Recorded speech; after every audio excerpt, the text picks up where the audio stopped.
ассалому алайкум тамошобинони азиз, бо муҳимтарин хабару гузоришҳои рӯз барномаи иттилоотии пайғом тақдими шумост.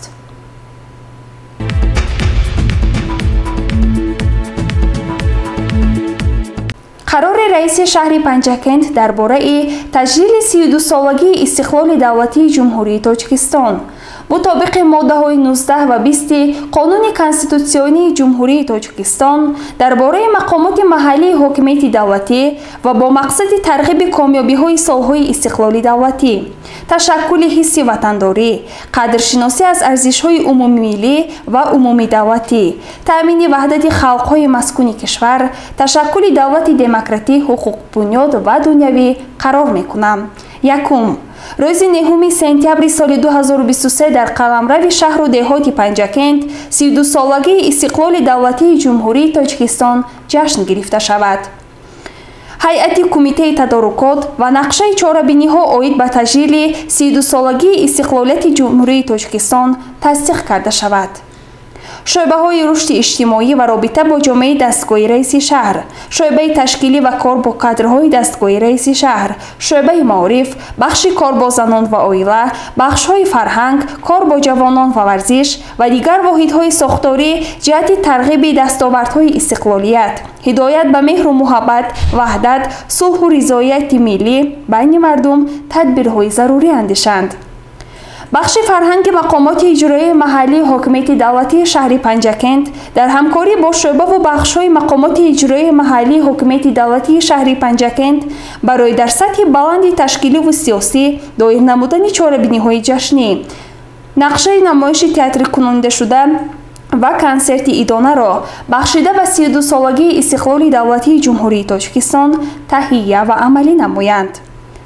ҷамоатҳои деҳотии шаҳр ҷиҳати татбиқи чорабиниҳои мазкур ва дар сатҳи баланди ташкиливу сиёсӣ гузарондани солгарди истиқлоли давлатии ҷумҳурии Тоҷикистон тадбирҳои зарурӣ андешида, аз натиҷаи он ба бобати мақомоти иҷроии маҳаллии ҳокимияти давлатии шаҳри Панҷакент маълумоти муфассал пешниҳод намоянд. дафтари матбуоти раиси шаҳри Панҷакент, ҷамъияти дорои масъулияташ маҳдуди садо ва симо, рӯзномаи маҳаллии Зарафшон доир ба дастоварду музаффариятҳои истиқлоли давлатии ҷумҳурии Тоҷикистон матолиб интишор намуда, барномаҳои ҷолиб таҳия намоянд ва мақолаҳои илмию оммавиро ба таб расонанд.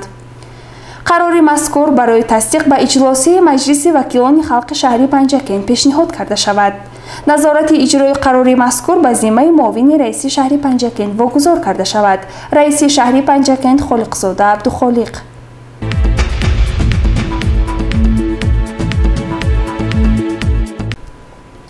тамошобинони азиз, барномаро идома медиҳем.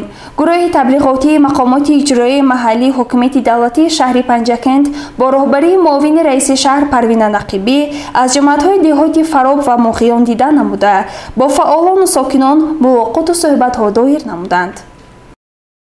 бо мақсади иҷрои нақшаи чорабиниҳои мақомоти иҷроияи маҳаллии ҳокимияти давлатии шаҳри Панҷакент гурӯҳи тарғиботӣ таҳти роҳбарии муовини раиси шаҳр Парвина Нақибӣ аз ҷамоати деҳоти дурдасти Фароб дидан намуд.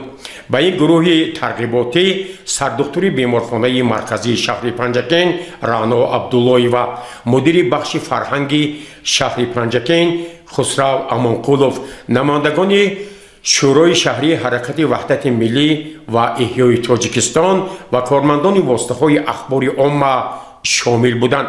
гурӯҳи таблиғотӣ нахуст бо фаъолон ва сокинони ҷамоати деҳоти Фароб як мулоқоти ошкоро доир намуда, муовини раиси шаҳр Парвина Нақибӣ таваҷҷӯҳи онҳоро пеш аз ҳама ҷиҳати омодагӣ ба таҷлили бошукӯҳи 32-мин солгарди истиқлоли давлатии ҷумҳурии Тоҷикистон, омодагии муассисаҳои таълимӣ ба соли нави хониш, беҳтар намудани хизматрасонии тиббӣ ба аҳолии деҳоти Фароб ва фаъолияти муассисаҳои фарҳангӣ ва дигар масъалаҳое ки ба баландбардоштани تربیه معنوی، پیشگیری از عملهای ناگوار، اجرای قانونهای عملکننده جمهوری تاجیکستان مربوط بود اندیشه و ملاحظات خویش را بیان کرد. در این ملاقات سردختور بیمارخانه مرکزی شهر پنجکین رانو عبداللهی و توجه حاضرین را پیش از همه به تشخیص و طبابت فرا گرفتن ساکنان مخصوصاً زنان قابل حمل جلب ساخت. پس از انجام این ملاقات گروه کاری نخست با فعالیت مؤسسه تحصیلات میانه عمومی رقم دهمی دهه فراب شناس گردید. معاون رئیس شهر پروین نقیبی با رهبریت جماعت و مؤسسه تحصیلات میانه عمومی رقم 10 دستور داد که باید کارهای تعمیری تا عرفه سال نوی تحصیل به طور خیلی خوب و صفت بلند انجام داده شود. همزمان معاون رئیس شهر ایرادهای جدی خویش را نسبت به بعضی کمبودی‌ها بیان کرد. در بیمارخانه منطقوی جماعت دیخوتی فراب گروه کاری با فعالیت طبیبان و کارمندان این مؤسسه طبی شناس گردیده در برابر بعضی کارهای انجام یافته آنها برای بهتر شدن سطح و صفت خدمت رسانی رهبریت بیمارخانه و کارمندان آن را وظیفه دار کردند. مورد ذکر است که با بیمارخانه منطقوی جماعت دیخوتی فراب با اقدام بی‌واسطه اساسگذاری صلح و وحدت ملی پیشوای ملت پرزیدنت جمهوری تاجیکستان محترم امام علی رحمان در جریان سفر کاری به شهر پنجکین در سنه 5 ایول سال روان یک عدد نقلیات یاری تاجیلی تقدیم گردید و سردختور بیمارخانه مرکزی شهر رانا عبداللهی و تاکید کرد که برای مؤسسه‌های تندرستی جماعت دیخوتی فراب دیگر از تجهیزات و واسطه‌های ضروری تامین کرده می شود. در مرکز سلامتی دهه فراب یک قطار کمبودی‌ها به مشاهده رسیدند که در این باره معاون رئیس شهر پروین نقیبی مسئولین را وظیفه دار کرد. در مسئله تحصیلات میانه عمومی رقم 54 دهه فراب به گروه کاری اطلاع داده شد که با دستگیری صاحبکاران و ساکنان دهه اینجا سرخانه های علاوگی با یک طرح زیبا بنیاد گردیده امروزها تعمیر سرخانه ها و دیگر انشاءات مسئله تحصیلات میانه عمومی رقم 54 با مرام ادامه دارد. در فراورد سفر کاری به جماعت دیخوتی فراب معاون رئیس شهر پروین نقیبی در نزد رهبریت جماعت دیخوتی فراب سروران مؤسسه‌های تعلیمی، مؤسسه‌های تندرستی و فرهنگی جهت باز هم بهتر نمودن فعالیت صحوی خویش دستور و وظیفه‌های مشخص گذاشت. گزارش عباس همراه‌زاده و اسماعیل جان خالف.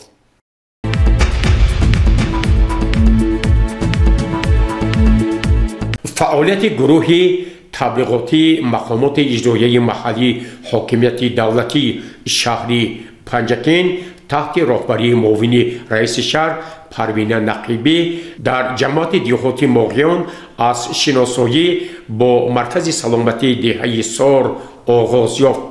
سپس در تالار جماعت دیخوتی ماغیان با اشتراک فعالان و ساکنان دیخوتی جماعت دیخوتی ماغیان ملاقات گروه تبلیغاتی دایر گردید. معاون رئیس شهر پروین نقیبی، سردختور بیمارخانه مرکزی شهر پنجکین رانا عبداللهی و درباره سمت‌های اساسی فعالیت مقامات اجرایی محلی حاکمیت دولتی شهر پنجکین فراهم آوردن امکانیت‌ها در جماعت‌های دیخوتی دوردست از جمله جماعت دیخوتی ماغیان جهت بهتر نمودن سطح و صفت خدمترسانی طبی، آمادگی مؤسسه‌های تعلیمی به سال نوی خوانش، وسعت کارهای سازندگی و آبادانی به استقبال 35مین سالگرد استقلالیت دولتی جمهوری تاجیکستان، پیشگیری شامل شوی شهروندان مخصوصاً جوانان با حزب و حرکت‌های تروریستی و افراطی و همزمان راه ندادن به بعضی از عمل‌های نامطلوبی که امروز برای کشور ما و ملت تاجیک بیگانه می باشد.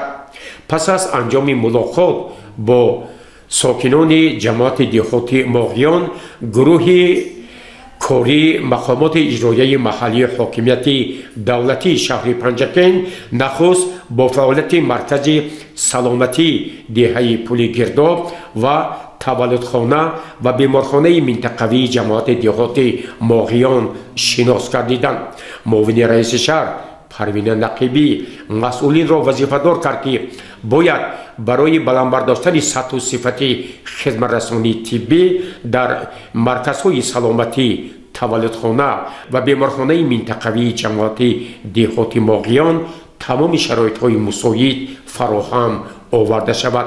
در جریان بازدید از جماعت دهاتی ماغیان در مؤسسه تحصیلات میانه عمومی رقم 94 دهه پشت قرغان با مشاهده رسید که صاحبکاران و ساکنان وقار و ناموس این دهه برای آبادانی مؤسسه تحصیلات میانه عمومی شرایط‌های مساعد را فراهم آوردند. از طرف ساکنان این دهه چندین بناهای علاوگی برای این مؤسسه بنیاد گردیده امروزها کارهای تعمیری با مرام ادامه دارد. در روزی که گروه کاری با این مؤسسه تعلیمی تشریف آورد، ده‌ها نفر ساکنان دهه پشت قرغان صحن این مؤسسه را بتانپوش می‌کردند و اصرار داشتند که در آینده برای باز هم بهتر نمودن شرایط در این دهه پس از انجام اسفالت‌پوش کردن کوچه‌های دهه همزمان جهت باز هم بلندبرداشتن سطح و صفت خدمت رسانی طبی و کارهای آبادانی سهم خویش را می‌گذارند. مؤسسه تحصیلات میانه عمومی رقم 61 به نام سرای سفر و دهه ماغیان مؤسسه نوبنیاد بوده. اینجا برای آموزگاران و خوانندگان شرایط‌های مساعد فراهم آورده شده است. معاون رئیس شهر پروین نقیبی راهبریت مؤسسه و دیگر مسئولین را وظیفه‌دار کرد که باید برای حفظ و نگهداری این مؤسسه تازه بنیاد با طرح نو و انجام دادن کارهای تعمیری با صفت بلند و آمادگی به سال نوی تحصیل تدبیرهای مشخص اندیشند.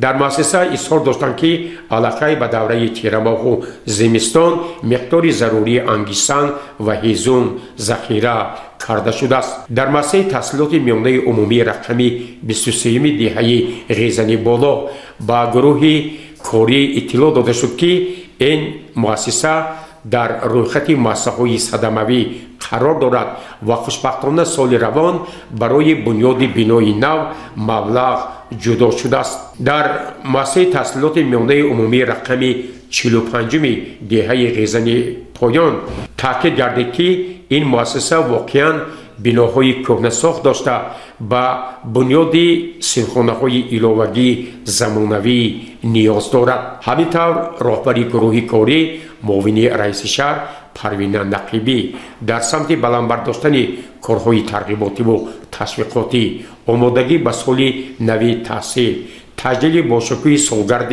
نوبتی استقلالیت دولتی جمهوری تاجیکستان و مراتب بهتر کردن سطح و صفت خدمت رسانی طبی در دهات دوردست جماعت دهاتی ماغیان و وسط کارهای آبادانی و سازندگی مسئولین را وظیفه دار کرد. گزارش عباس همراه‌زاده و اسماعیل جان خالف از جماعت دهاتی ماغیان.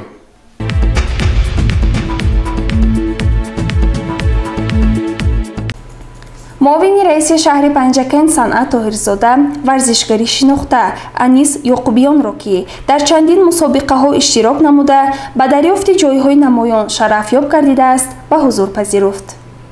اساسگزار صلح و وحدت ملی پیشروی ملت پرزیدنت جمهوری تاجیکستان محترم امامعلی رحمان ورزشکاران را معرفگران ملت و دولت عنوان کردند. انیس یعقوبیان زاده دهه صوفیان جماعت دهاتی خلیفه حسن، استاد ورزش درجه بین المللی، غالب مسابقه های بین المللی در نمود محاربه آمیخته از زمره ورزشکاران است که در این رشته ورزش وطن ما را شایسته معرفی کرده است. ورزشکار ورزشگر 23 سال داشته از سن 12 سالگی در این نمودی ورزش در شهر مسکو فدراسیون روسیه و شهر دوشنبه تمرین میکند و در 8 مسابقه بین المللی شرکت نموده در 7 تای آن غالب آمده پرچم تاجیکستان را بلند افراخته است. در آخرین مسابقه بین المللی او حریفش را از قرقیزستان در نیم دقیقه مغلوب کرده تالار ورزش را به شور آورد. با دستور رئیس شهر پنجکند، معاون رئیس شهر صنعت طاهرزاده این پهلوانی امیدبخش را که به دیداربینی نزدیکان به شهر پنجکند تشریف آورده بود به حضور پذیرفته او را با غالبیت در مسابقه های با نفوذ این رشته ورزش تبریک گفت و سپاسنامه تحفه های خاطره‌ای مقامات اجرایی محلی حاکمیت دولتی شهر را تقدیم نمود. در فرجام صحبت با این ورزشگر، معاون رئیس شهر پنجکند صنعت طاهرزاده ابراز داشت که مردم شهر و دهات پنجکند و مردم تاجیکستان با این ورزشگر نامی افتخار می نمایند. آینده تاجیکستان در دست جوانانی با لیاقت با استعداد است و ما با جوانان خود افتخار میکنیم که نه تنها در تاجیکستان بلکه بیرون از آن نیز وطن ما را معرفی میکنند و پرچم ما را بالا میبردارند.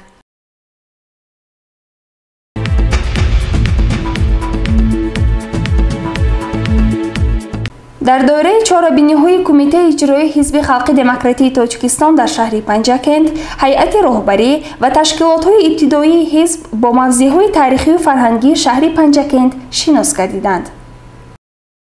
در دوره تطبیق سیاست فرهنگ پرورانه اساسگذار صلح و وحدت ملی پیشروی ملت، پرزیدنت جمهوری تاجیکستان محترم امامعلی رحمان برای پیروی و جلب وسیع شهروندان، اعضا و جانبداران فعال حزب خلق دموکراتی تاجیکستان، کمیته اجرایی حزب خلق دموکراتی تاجیکستان در شهر پنجکند با اشتراک وسیع رئیسان تشکیلات‌های ابتدایی، اعضا و جانبداران حزب خلق دموکراتی تاجیکستان سیاحت حزبی را برگزار نمود.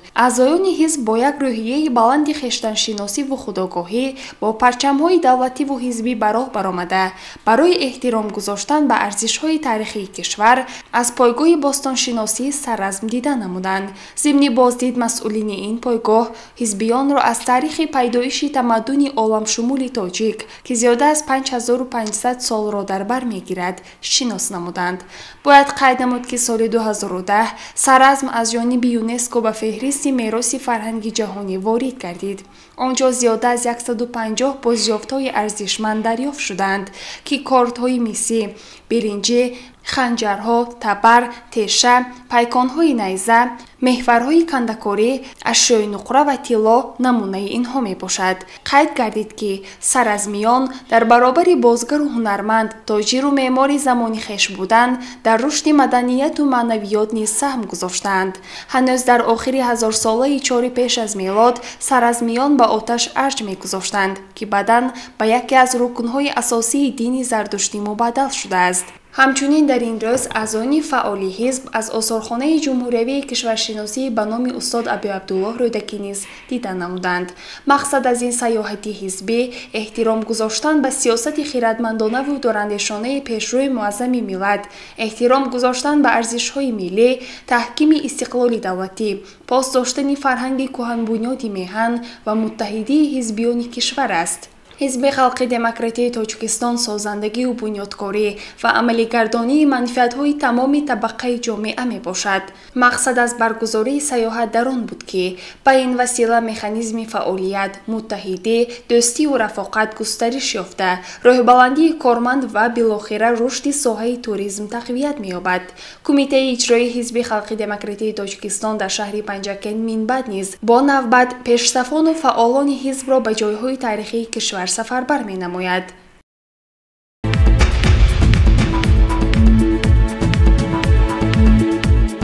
شورای سابقه‌داران جنگاوران اینترناسیونالیست شهر پنجکند به رئیس شورا علی بویباراتوف نسبت درگذشت خواهرش هاجر بارات و همدردی عمیق بیان نموده به فرزندان و پیوندان شادروان صبری جمیل می‌خواهند. تماشاگران عزیز، در همین جا برنامه اطلاعاتی پیغام به انجام می‌رسد. تا برنامه‌های نوبتی سلامت و سربلند باشد. خیر.